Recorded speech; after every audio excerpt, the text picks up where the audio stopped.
The doctor's hands were shaking. I watched her stare at my file, not the ultrasound screen where my baby's heartbeat flickered in black and white. No, she was staring at the paperwork, at my husband's name printed in neat letters on the top of the page. Then she turned off the monitor, just switched it off mid-exam like someone had pulled a plug on my entire life. "Mrs. Mercer," she said, and her voice was barely a whisper, "I need to speak with you privately, right now." She led me to her office, closed the door, locked it. I thought something was wrong with the baby. My heart was pounding so hard I could hear it in my ears.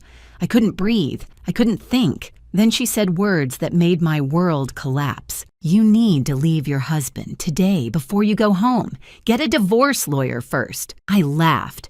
Actually laughed out loud. "What? Why? We're having a baby together. We're happy. I don't understand." "That's exactly the problem." Her face was white as paper. "What I'm about to show you will change everything you think you know about your marriage. But let me start from the beginning, because you need to understand how I ended up in that office, 4 months pregnant, learning my entire life was built on lies, told by the man sleeping next to me every night. My name is Daphne Wilson. I'm 32 years old. I work as a marketing director at a boutique firm in Connecticut, and I come from what people politely call old money. My grandmother, Eleanor, passed away 5 years ago and left me her estate, about $2.3 million in a trust, plus the historic Wilson family home, where 5 generations of women had lived, loved, and raised their children. I never flaunted it. I worked hard at my own career. I drove a 10-year-old Subaru and bought my coffee at the same place every morning. The inheritance was security, not identity, but it made me a target. I just didn't know it yet. I met Grant Mercer 4 years ago at my family's annual charity gala. The Wilsons had hosted it for decades. That year, I was standing at the bar trying to escape a conversation with a man who'd asked about my financial situation within 3 minutes of meeting me. Subtle, right? Then Grant appeared. Tall, dark hair, easy smile. He asked what I was drinking, made a joke about the terrible jazz band, didn't mention money once. He claimed to be just a financial advisor who'd gotten a last-minute invitation from a colleague. He said he had no idea who the Wilson family was. Looking back, that should have been my first red flag. A financial advisor who doesn't research the host family of a major charity event? That's like a chef showing up to a cooking competition saying, "Oh, we're making food today?" Had no idea. But I was tired of obvious gold diggers, and here was this charming man asking about my favorite books instead of my bank account. We dated for a year. Grant was attentive, thoughtful, remembered the smallest details. He insisted on paying for dinners even though I could have bought the restaurant. He seemed so genuine. My mother, Vivian, saw through him immediately. After their first meeting, she pulled me aside. "That man's smile doesn't reach his eyes," she said. "Something's wrong with him, Daphne. I can feel it." I told her she was being paranoid, overprotective, jealous even. We fought about Grant constantly. Eventually, we just stopped talking. 2 years of near silence between me and the woman who raised me. Birthday texts and nothing more.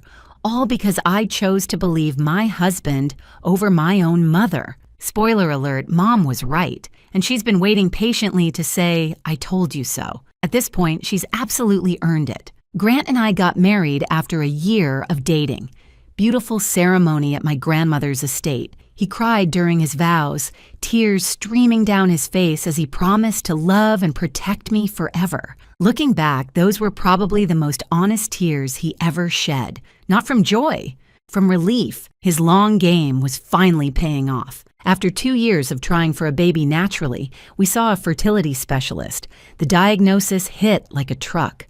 Grant had severe male factor infertility. His sperm count was almost non-existent, and what little he had barely moved. Natural conception was essentially impossible. Grant seemed devastated. He cried in the car for 20 minutes. He apologized over and over like it was his personal failure. I comforted him, told him we'd figure it out together. That's what marriage was about. What I didn't know was that Grant wasn't crying from grief. He was crying because his plan had just gotten significantly more complicated. All that emotion was him recalculating, not mourning. We decided on IVF with a specialized procedure called ICSI, where doctors inject a single sperm directly into an egg, our best chance. Grant insisted on researching clinics himself. Found one he said was perfect. Handled all the paperwork. At the time, I thought he was being supportive because I was so emotionally drained. The first cycle failed. Devastating. I couldn't get out of bed for 3 days. Grant held me, whispered encouragement, promised we'd try again. The second cycle, 7 months ago, worked. Positive pregnancy test. 2 pink lines that changed everything. I cried happy tears. Grant held me close, already talking about nursery colors and baby names and the future he'd always dreamed of. Then, casually, he mentioned I should update my will. Now that we're a family, he said. I thought it was sweet, practical, the kind of thing a good husband thinks about. I had no idea he was already counting my grandmother's money as his own. Everything seemed perfect. The loving husband, the baby on the way, the life I dreamed about since I was a little girl playing with dolls in my grandmother's garden. I had no idea that in just 3 months, a stranger with trembling hands would show me documents that would burn my perfect life to ashes. And I had no idea that the fire had been set by the man sleeping next to me every single night. Before we continue, if you're enjoying this story, please hit subscribe and tell me in the comments where you're watching from and what time it is there. I read every single comment and it truly means the world to me. Now, back to the story. 4 months pregnant and something had shifted in my marriage. Small things at first. The kind of things you notice but explain away because the alternative is too painful to consider. Grant started keeping his phone face down on every surface. New password I didn't know. He'd step outside to take calls, come back saying it was work stuff, and change the subject before I could ask questions. He claimed he was restructuring client portfolios during these late-night calls at 11 p.m. on a Saturday. Now, I'm no financial expert, but I'm pretty sure the stock market takes weekends off. Unless Grant had secret clients in Tokyo, which he definitely did not, something else was going on. The late nights at the office multiplied. 3 times a week, sometimes 4. He wouldn't come home until midnight. He's a financial advisor, not an emergency room surgeon. What could possibly require that kind of schedule? I found receipts. A restaurant downtown I'd never been to. $280 for dinner for 2. A hotel in the city. 40 minutes from our house. Why would my husband need a hotel room so close to home? When I asked, Grant had answers for everything. Smooth, practiced answers that came just a little too quickly. Client dinner. Important networking. The hotel was for a conference that ran late, and it just made more sense to stay over than drive home exhausted. And when I pushed harder, when I asked more questions, his tone changed. Daphne, you're being paranoid. It's the hormones. My mother warned me about this. Women get irrational during pregnancy. Don't turn into one of those wives. I felt ashamed for even asking. That's how good he was at this. He made me apologize for questioning him. The financial pressure intensified around the same time. Grant's requests about money became more frequent, more urgent, more creative. We should add me to your trust. What if something happens during delivery? I need to be able to access funds for the baby. It's just practical. Power of attorney is common sense. Every married couple does it. Unless you don't trust me? Your grandmother's house is too big for us anyway. We should sell it. Invest the money properly. I know exactly which funds would maximize our returns. The man wanted me to sell my grandmother's home and let him invest the proceeds. This is the same man who insisted we needed 3 different streaming services because he couldn't remember which one had his shows. That's who I should trust with $2 million. Absolutely not. When I said no, gently and carefully, Grant's warmth evaporated. He became cold, distant. He started sleeping on the far edge of the bed, claiming I moved too much now that I was pregnant. The arguments became more frequent. He'd bring up the trust I'd refuse. He'd give me the silent treatment for days. His silent treatments lasted exactly until he got hungry. Funny how that worked.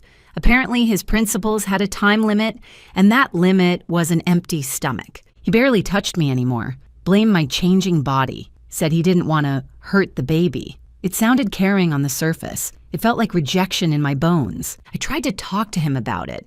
He said I was being needy, hormonal, difficult. I started to wonder if the problem was me. One night, I woke up at 2 a.m. and Grant wasn't in bed. I found him in the kitchen, hunched over his phone, speaking in a hushed voice. I stood in the hallway and listened. "It's almost time," he was saying.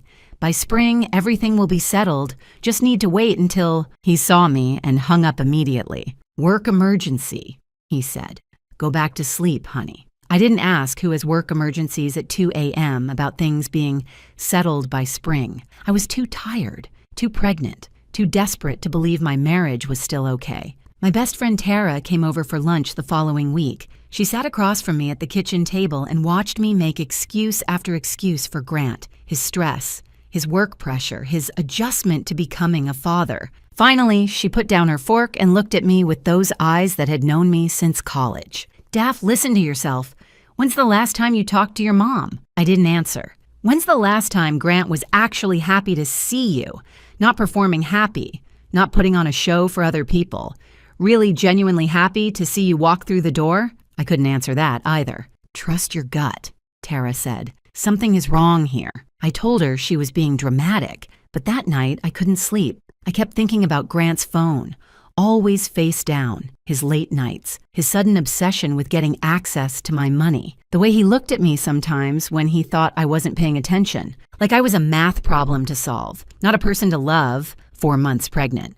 Regular OB appointment for an ultrasound. My usual doctor was on vacation, so I was scheduled with a colleague instead, Dr. Claire Brennan. I went alone. Grant had a client meeting he absolutely couldn't miss. Standard appointment, nothing special. I laid back on the exam table, cold gel on my belly, waiting to see my baby dancing on the screen like always. Dr. Brennan was pleasant and professional. She made small talk while setting up the equipment, asked how I was feeling, if the baby was moving much, all the normal questions. Then she opened my file, glanced at the paperwork. Her face changed. She looked at my husband's name, looked at me, back at the name. I saw her hands start to tremble. She set down the ultrasound wand, reached over and turned off the monitor completely. "Mrs. Mercer," she said, and her voice was barely above a whisper. "I need to speak with you, privately, right now." I thought something was wrong with the baby. Every worst-case scenario flooded my mind in 3 seconds flat. She walked me to her office, closed the door, locked it behind us, and then she said words that cracked my entire world wide open. "I know what your husband did, and I have proof." She pulled a folder from her desk drawer. Her hands were still shaking as she opened it. "My younger sister works at your fertility clinic," she said. 3 weeks ago, she came to me crying. She told me everything. When I saw your husband's name on your file just now, I recognized it immediately." Dr. Brennan took a deep breath. "Mrs. Mercer, I'm so sorry, but you need to see this before you go home, before he knows that you know." She laid the folder open on her desk between us, and everything I thought I knew about my marriage, my pregnancy, and the man I loved turned to ash right in front of my eyes. Dr. Claire Brennan's younger sister, Molly, worked as a nurse at the fertility clinic, the same clinic my husband had so carefully researched for our IVF treatment. The clinic he insisted was perfect for us. Now I understood why he'd been so particular about that choice. Claire explained everything, her voice steady even though her hands weren't. 3 weeks earlier, Molly had shown up at Claire's apartment close to midnight. She was sobbing so hard she could barely speak. She hadn't been sleeping. She'd lost weight. The guilt had been eating her alive for months, and she finally couldn't carry it anymore. 7 months ago, Molly told her, a patient's husband had approached her at the clinic. He was charming, well-dressed, seemed desperate, but reasonable. He said he had a special situation that required discretion. His wife didn't know, he explained, but he was using donor sperm for their IVF cycle, some family genetic issue he didn't want to burden her with. Nothing sinister. He just needed help keeping it quiet. He'd pay well for the assistance. $30,000 for a nurse making $52,000 a year, drowning in student loans and credit card debt. It was impossible to refuse. Molly helped switch the samples. Grant's sperm, which couldn't have produced a pregnancy anyway, was replaced with sperm from a paid donor. The embryologist was in on it too. Grant had approached him separately with another payment. Between the two of them, the switch went undetected. The embryologist told Molly not to worry. The husband knows what he's doing. It's not our business what arrangements married couples make. But it ate at Molly, especially when she saw in the clinic records that the pregnancy was successful. Somewhere out there was a woman carrying a baby she believed was her husband's child, and it wasn't. The guilt destroyed her. She couldn't look at herself in the mirror. She called in sick constantly. She started having panic attacks at work. 3 weeks ago, she finally broke. She told Claire everything. I sat in that office listening to Dr. Brennan explain how my husband had spent $50,000 to frame me for cheating on him. $50,000. That's more than he spent on our entire wedding, including the honeymoon. I guess I finally knew where his real priorities had always been, and they definitely weren't the open bar. But there was more, so much more. Claire laid out the complete scheme. The plan Grant had been building piece by piece for over a year. Phase 1 was already complete. Bribe the clinic staff, switch the sperm samples, make sure everyone stays quiet. Phase 2 was also complete. Wait for a successful pregnancy, play the devoted, excited father-to-be, build the perfect image. Phase 3 was planned for after the baby was born. Grant was going to have the embryologist alter the clinic records. The paperwork would be changed to show that our second IVF cycle failed. That way, it would appear we had conceived naturally afterward. Phase 4 was the trap. After the birth, Grant planned to suggest a DNA test. He'd frame it as something sweet and sentimental, proof of fatherhood to hang in the nursery, a celebration of our family. And Phase 5 was the kill shot. When the DNA test proved he wasn't the biological father, and when the medical records showed we had conceived naturally, he would have all the evidence he needed. His wife had cheated on him. The baby wasn't his. He was the victim. Our prenup had an infidelity clause. This is common in wealthy families, protects the assets. If one spouse cheats, they owe the other spouse $500,000 in penalties, plus the cheating spouse forfeits any claim to the other's property, plus the wronged spouse can sue for additional emotional damages. Grant's endgame was crystal clear. He would walk away with $500,000 minimum, he'd destroy my reputation, he'd probably get more in a lawsuit, and I would have been so devastated, so confused, so desperate to protect my child that I wouldn't have fought back effectively. He was counting on my shame to make me compliant. He almost got away with it. Dr. Brennan pulled more documents from the folder. Molly had saved everything. Original sample records showing the switch, the donor's ID number, payment records that could be traced to accounts Grant controlled. There were even email communications between Grant and the embryologist. They thought they were being clever, using personal email accounts and vague language. But there was enough, more than enough. Molly had also tracked down the donor. His name was Derek Sykes, a 28-year-old graduate student who'd been paid $15,000 in cash. Normal sperm donation pays maybe $100, sometimes $200. $15,000 should have been a massive red flag, but student loans don't pay themselves. Derek was told it was a private arrangement for a couple who wanted extra discretion. He had no idea he was part of a fraud. When he found out, he was furious and willing to cooperate. There was one more thing, Claire said carefully, something her own research had uncovered. Grant Mercer had $180,000 in gambling debts. He'd been gambling for years.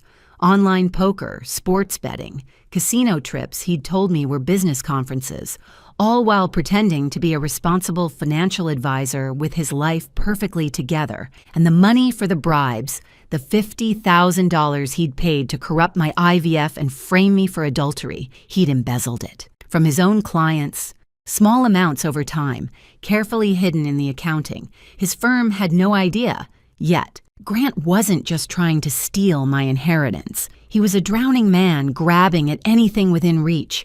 His gambling debts were crushing him. The people he owed money to weren't patient bankers. They were the kind of people who don't file lawsuits when you don't pay. I was supposed to be his life raft. My grandmother's money was supposed to save him.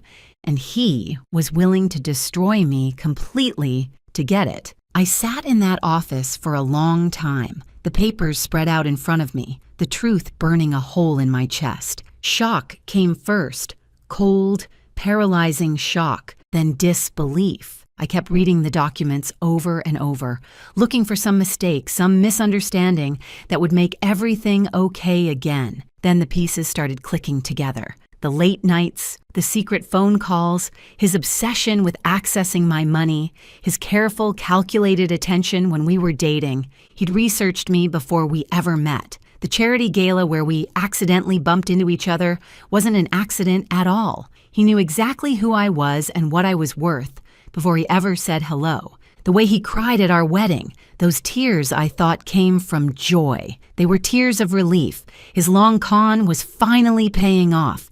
And my mother, Vivian, who I'd pushed away for 2 years, who I'd called paranoid and jealous and overprotective. She'd seen through him in 5 minutes. His smile doesn't reach his eyes. She tried to warn me. I chose him over her. I thought about crying. I thought about screaming.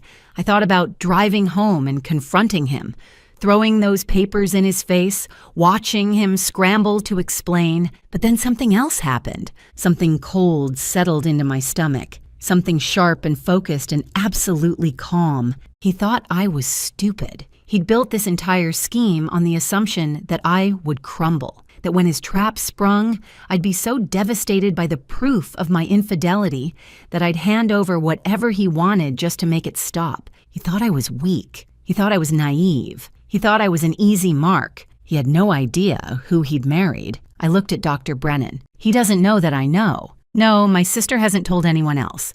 And I only connected you to the case when I saw your file today. Good. I gathered the documents carefully. I need copies of everything. And I need you to connect me with Molly directly. What are you going to do?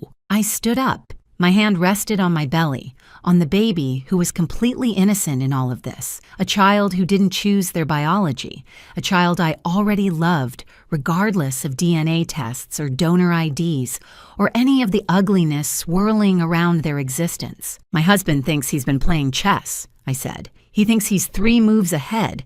He thinks he's already won. I straightened my shoulders. He's about to find out I already flipped the board. I drove home from that appointment with my face carefully neutral, hands steady on the wheel, breathing even, just in case. Grant had installed security cameras around our house 2 years ago. At the time, he said it was for protection. Now I wondered if it was surveillance, if he watched the footage, if he was tracking my expressions, my movements, looking for any sign that I suspected something. So I gave him nothing. He was waiting when I got home, standing in the kitchen with that smile that didn't reach his eyes. My mother's words echoed in my head, 2 years too late. "How was the appointment?" he asked. "Is the baby okay?" I smiled back, walked over and hugged him, showed him the ultrasound photo Dr. Brennan had printed before everything changed. "Perfect," I said. "Everything's absolutely perfect. I deserve an Oscar for that performance." I smiled at him over dinner while mentally calculating how much his bail would be. I asked about his day while picturing him in an orange jumpsuit. I even laughed at his joke about baby names. It wasn't funny at all, but I committed to the role like my life depended on it. Because in a way, it did. I apologized for being paranoid lately, blamed the hormones, used the exact same excuse he'd thrown at me for months. His whole body relaxed when he heard it. The tension in his shoulders melted away. He thought he was still winning. He thought his plan was still on track. That night, he slept soundly beside me. I lay awake until 3 a.m, staring at the ceiling, planning his destruction. The next morning, I called in sick to work. Then I drove 2 hours to a different city, checking my mirrors constantly to make sure I wasn't followed. Paranoid? Maybe. But I'd earned that paranoia. I found a private investigator named Rosalind Weaver, ex-police detective, 15 years on the force before going private. No-nonsense attitude, sharp eyes, the kind of woman who'd seen everything and wasn't impressed by any of it. I told her everything. She listened without interrupting, took notes, and when I finished, she smiled like a shark who'd just spotted a bleeding swimmer. "Your husband made a lot of mistakes," she said. "Arrogant men always do. Give me 2 weeks." She had results in 10 days. Grant's gambling debts totaled $180,000. He owed money to online betting sites, underground poker games, and a few private lenders who definitely didn't file paperwork with the IRS, the kind of creditors who get very creative when payments are late. The embezzlement was confirmed. Approximately $53,000 missing from client accounts at his firm, siphoned over 18 months through small criminal transactions designed to avoid detection. His bosses had no idea, yet. And then there was the affair. 8 months. His assistant, hotel rooms, romantic dinners, weekend getaways disguised as business trips.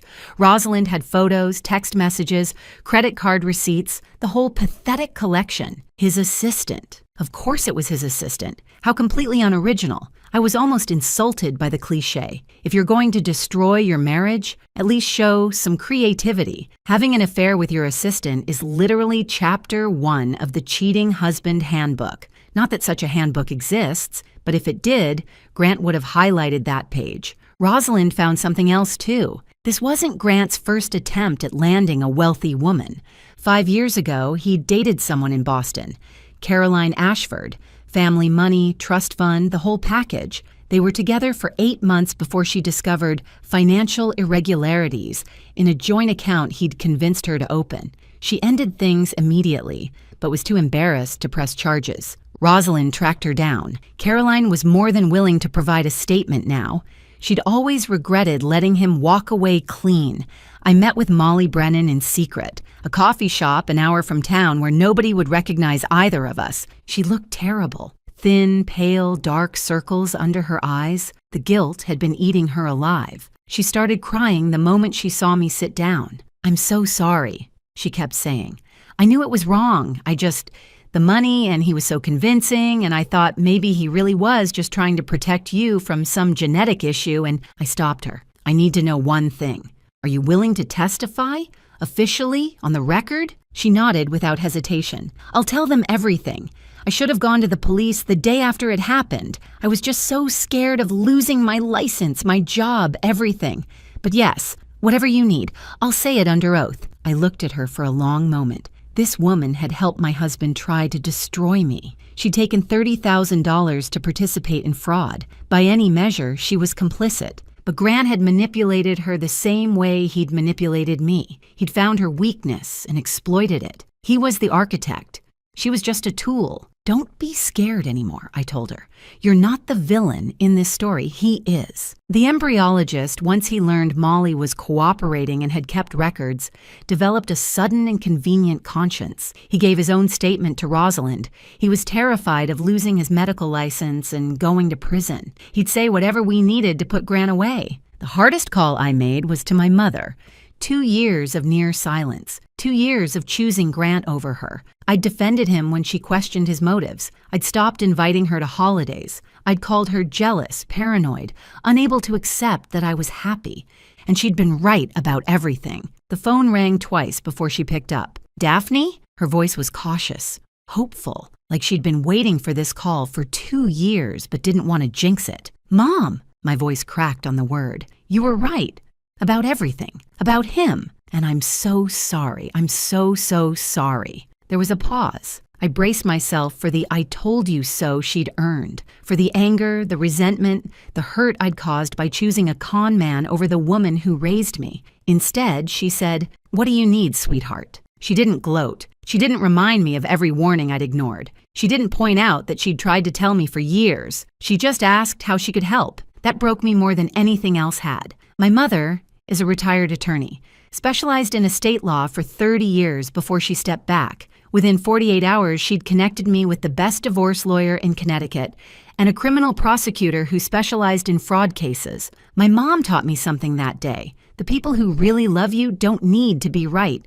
They just need you to be okay. I'd spent 2 years choosing a con man over the woman who raised me, and her first instinct when I called crying was still to protect me. That's what real love looks like. Grant never understood that because he'd never felt it. My lawyer was a woman named Sandra Kowalski, 5'2", silver hair, reading glasses perpetually perched on her nose. She looked like someone's sweet grandmother. She was a shark in a cardigan. Sandra reviewed everything: the clinic documents, Molly's statement, the findings, the affair evidence, the embezzlement records. When she finished, she looked up at me over those reading glasses and smiled. "Your husband is facing fraud, conspiracy, and embezzlement charges. The prenup infidelity clause works in your favor now because he's the one who's been cheating. And his little scheme to falsify medical records after the birth?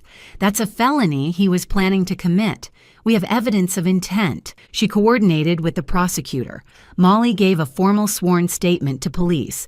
The embryologist cooperated in exchange for reduced charges. Grant's firm was quietly alerted about the missing funds. They began their own investigation and immediately froze his access to client accounts. A judge reviewed the evidence, found probable cause, issued an arrest warrant for fraud, conspiracy, and embezzlement. My lawyer called it a formality at this point. I called it the best piece of paper I'd ever seen in my life. 8.5 by 11 inches of pure karma. 6 weeks after that ultrasound appointment, I suggested to Grant that we throw a celebration, a baby moon party at my grandmother's estate. Both families, close friends, an afternoon garden gathering to celebrate the baby coming soon. His eyes lit up like Christmas morning. More witnesses to his devoted husband performance. More people who would feel sorry for him later when his wife was exposed as a cheater. More fuel for the sympathy he was planning to milk. "That's a wonderful idea," he said, kissing my forehead in that gentle way that used to make me feel safe. "Let me help plan everything." No. I patted his chest. "You've been working so hard lately. All those late nights at the office.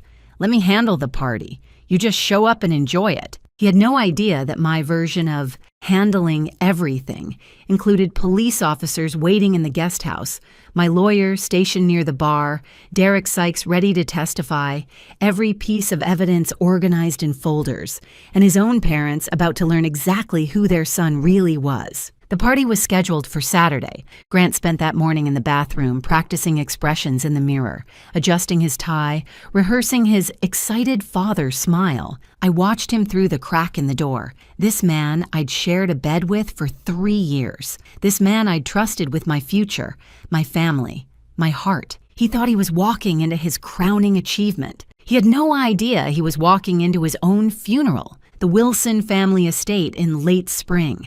My grandmother's gardens in full bloom, 50 years of careful cultivation bursting with color, white tents on the back lawn, champagne chilling in silver buckets, flowers arranged on every table, a string quartet playing softly near the rose bushes, 50 guests milling about in their Sunday best, family, friends, colleagues. Grant's parents had driven up from Maryland, so proud of their successful son and his beautiful pregnant wife. My grandmother would have loved this party.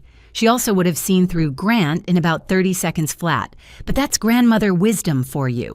The older generation has a radar for phonies that the rest of us have to develop the hard way. Grant was in his absolute element, working the crowd like a politician at a fundraiser. Handshakes, backslaps, that charming laugh he'd perfected over years of practice. His hand kept finding my belly for photos. Every time someone pointed a camera, there he was, the devoted father-to-be, gazing at me with what looked like adoration. He was so good at pretending to be human, I almost felt sorry for him. Almost. The feeling lasted approximately 3 seconds before I remembered the $50,000 he'd spent trying to destroy my life. Sympathy evaporated pretty quickly after that. Grant's mother kept dabbing her eyes with a handkerchief. I always knew he'd make a wonderful father, she told anyone who would listen. Such a good boy, such a caring husband. His father walked around shaking hands, chest puffed out, proud of the family Grant was supposedly building, the legacy continuing.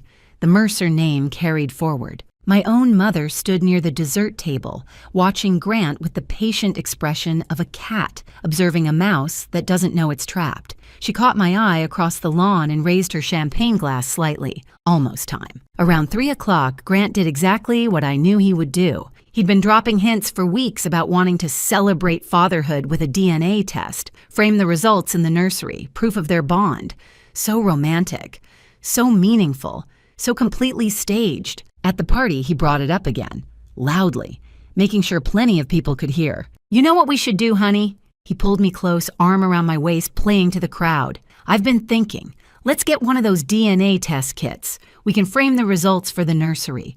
Proof that daddy and baby are connected forever. Wouldn't that be special?" Several guests made awe sounds. His mother dabbed her eyes again. I pretended to hesitate. Oh, I don't know. That seems like a lot of trouble. Come on, it'll be amazing. We could even open the results right here, right now.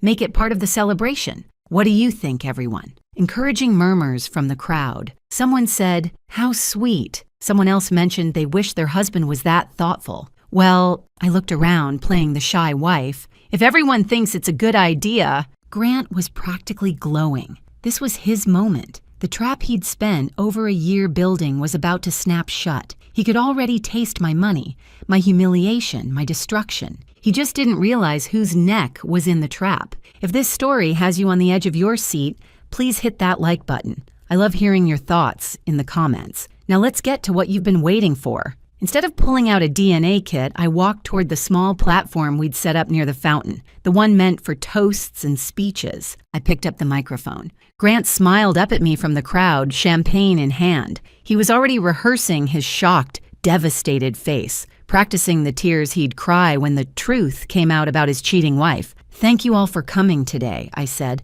my voice carrying across the lawn. "This party is supposed to be about celebration, about family, about truth." I found Grant's eyes in the crowd. "My husband said he wanted to reveal something special today, so I'm going to help him do exactly that." His smile flickered, just for a second, the first crack in his performance. I reached under the podium and pulled out a folder. 3 months ago, I learned something about my husband that changed everything I thought I knew about my marriage. I want to share it with all of you today because Grant is right.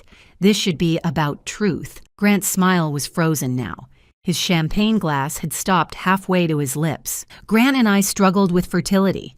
His diagnosis meant natural conception was impossible for us. So we did IVF at a clinic he chose. I held up the first document. These are the records from that clinic. The original records, before anyone had a chance to alter them. I let that word hang in the air. Original. Grant's face went pale. These records show that my husband bribed 2 clinic employees to switch his sperm sample with donor sperm. He paid $30,000 to a nurse. He paid the embryologist. And he paid $15,000 to a young man named Derek Sykes. I gestured toward the edge of the crowd. Derek stepped forward, a 28-year-old grad student who'd thought he was helping an infertile couple, not participating in fraud. To provide the sperm that was used to conceive my child, without my knowledge, without my consent. Gasps rippled through the crowd. Grant's mother grabbed his father's arm. Someone dropped a champagne glass and it shattered on the patio stones. "My husband's plan was simple," I continued. "Wait until our child was born, demand a DNA test, and when the results proved he wasn't the biological father, which he already knew would happen, he would accuse me of having an affair." I held up more documents.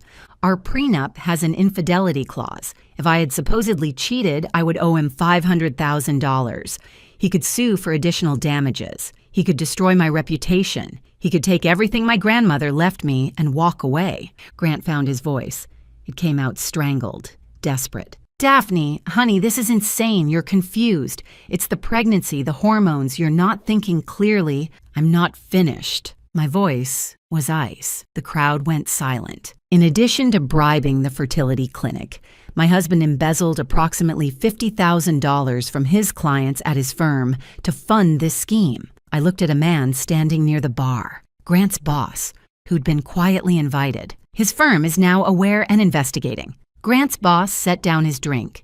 His face said everything. My husband also has $180,000 in gambling debts, money he owes to people who don't take late payments kindly. And for the past 8 months, I pulled out the photographs. Nothing explicit, just romantic enough to leave no doubt. He's been having an affair with his assistant. Grant's mother made a sound like she'd been punched in the stomach. I displayed the photos, restaurant dinners, hotel entrances, the kind of evidence that removes all possibility of denial. "This wasn't even his first attempt," I added. 5 years ago in Boston, he targeted another woman with family money. That relationship ended when she discovered financial irregularities. She's provided a statement to investigators and is prepared to testify. Grant's champagne glass slipped from his fingers. It hit the stone patio and exploded, champagne spraying across his expensive shoes. "Those are lies," he stammered. "She's making this up. She's mentally unstable. The pregnancy has affected her mind. Grant, his own mother's voice cut through the noise, quiet but sharp enough to draw blood. Is any of this true? He turned to face her, opened his mouth to deny everything. Nothing came out. Molly Brennan stepped forward from where she'd been standing near the guest house, pale but determined. I'm the nurse he bribed, she said. I have documentation of everything. I've already given my statement to police. Derek Sykes spoke up next. He paid me $15,000 and told me it was a private arrangement. I had no idea I was part of a fraud until Mrs. Wilson's investigator contacted me last month. Grant looked around wildly at the faces of people who'd been laughing with him 10 minutes ago. His colleagues, his family, the society friends he'd worked so hard to impress. Everyone was staring at him like he was something rotting they'd just discovered on their shoe. Then 2 police officers stepped out from the guest house, walking calmly across the lawn. Grant Mercer. The first officer's voice was professionally neutral. You're under arrest for fraud, conspiracy, and embezzlement. You have the right to remain silent. Anything you say can and will be used against you in a court of law. They handcuffed him right there, in front of everyone. His mother was sobbing now. His father refused to look at him, staring at the ground like he wished it would open up and swallow him. As they walked him toward the police car, Grant tried one last time, one final manipulation. Daphne, please. His voice cracked. We can work this out. I made mistakes, but I love you. I've always loved you. Don't do this. Think about our baby. Think about our family. I looked at him. Really looked. At the man I'd shared my life with for 3 years. The man I defended to my own mother. The man who'd stood at an altar and promised to love and protect me while calculating how much he could steal. You're absolutely right, Grant, I said. We just worked it out. They put him in the back of the police car. I watched it drive away down the long gravel path, past the gardens my grandmother had planted half a century ago, through the iron gates of the property Grant had wanted so desperately to own. 50 guests stood in absolute silence. Then my mother walked up and put her arm around my shoulders. I'm proud of you, she said quietly. Your grandmother would be too. And for the first time in months, I took a full breath. Grant was denied bail. Flight risk, the judge said. Between his gambling debts and the people he owed money to, there was too much chance he'd disappear. Those gambling creditors got very interested very quickly once the arrest made the news. They'd been patient while Grant had a wealthy wife. That patience evaporated the moment they realized the money train had derailed. His affair partner, the assistant he'd been sneaking around with for 8 months, resigned from his firm the morning after the party. Didn't even clean out her desk. Just sent an email and vanished. She didn't wait for the handcuffs to click shut before she ran. I've seen rats leave sinking ships with more loyalty. At least rats have the decency to look back once. Grant's firm completed their internal investigation within 2 weeks. $53,000 confirmed missing. They filed their own criminal charges. The woman from Boston, Caroline Ashford, came forward publicly once she heard about the arrest. She'd spent 5 years feeling stupid for falling for his act, too embarrassed to pursue justice. She wasn't embarrassed anymore. Her statement added another layer to the case prosecutors were building. The divorce was finalized in record time. Grant's lawyer tried to negotiate, but there was nothing to negotiate with. The prenup's infidelity clause, the one Grant had been planning to weaponize against me, worked in my favor now. He was the one who'd been unfaithful for 8 months. He owed me, not the other way around. Not that he had anything to give. Every asset he claimed to own was either borrowed, stolen, or imaginary. The criminal case moved quickly. Molly Brennan testified. The embryologist cooperated fully in exchange for a reduced sentence. Derek Sykes provided his statement. The paper trail Grant thought he'd hidden wasn't hidden at all. Fraud, conspiracy, embezzlement.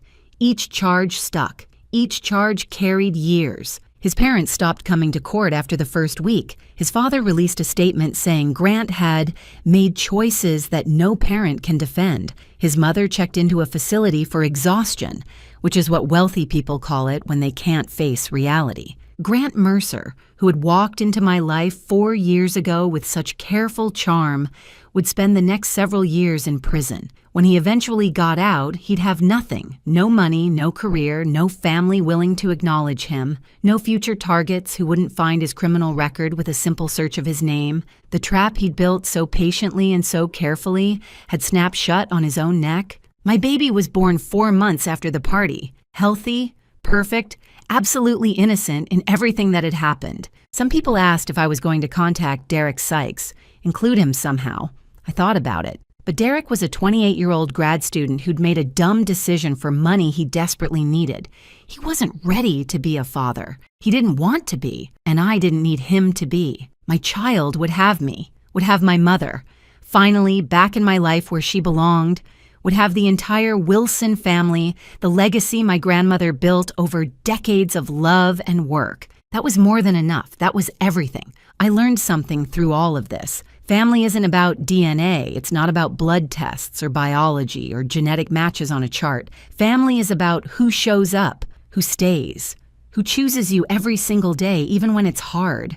Especially when it's hard. My mother chose me when I didn't deserve it. I chose my baby when the circumstances were complicated. That's what family actually means. My mother and I had lunch every week now, making up for 2 lost years, one conversation at a time. She never said, "I told you so." Not once. Finally, I asked her why. She set down her coffee cup and smiled. Because watching you take down that man was more satisfying than any 4 words could ever be. I laughed. First real laugh in what felt like forever. 3 weeks after the party, early morning. I sat in my grandmother's kitchen, my kitchen now, in the house Grant had coveted so desperately. Sunlight poured through windows that had watched 4 generations of Wilson women live their lives. The same windows my grandmother had looked through while drinking her morning tea 50 years ago. I made myself a cup of chamomile, her recipe, her favorite brand. Some traditions are worth keeping. My phone buzzed on the counter. Text from my mother. "Lunch tomorrow." I smiled and typed back. Always. Outside, the gardens were in full bloom. The roses my grandmother planted when she was a young bride. The hydrangeas she added when my mother was born. The lavender border I'd helped her install when I was 10 years old. My small hands patting dirt around each seedling while she told me stories about our family. I put my hand on my belly, felt the baby move. Grant Mercer had tried to take everything from me. My money, my reputation, my future, my peace. All he actually did was show me exactly how strong I'd always been. Some people spend their whole lives waiting for karma to arrive. I was lucky. I got to deliver mine in person, with documentation, in front of 50 witnesses. My grandmother used to say that Wilson women don't break. We bend, we adapt, we survive. And when someone tries to burn us down, we rise from the ashes and build something better. Grant thought he married an easy target. He married a Wilson. And now he had plenty of time in a prison cell to think about that mistake. Thank you so much for watching. More of my most gripping stories are already on your screen. Click one now and don't miss the best part. You will love it. See you in the next story.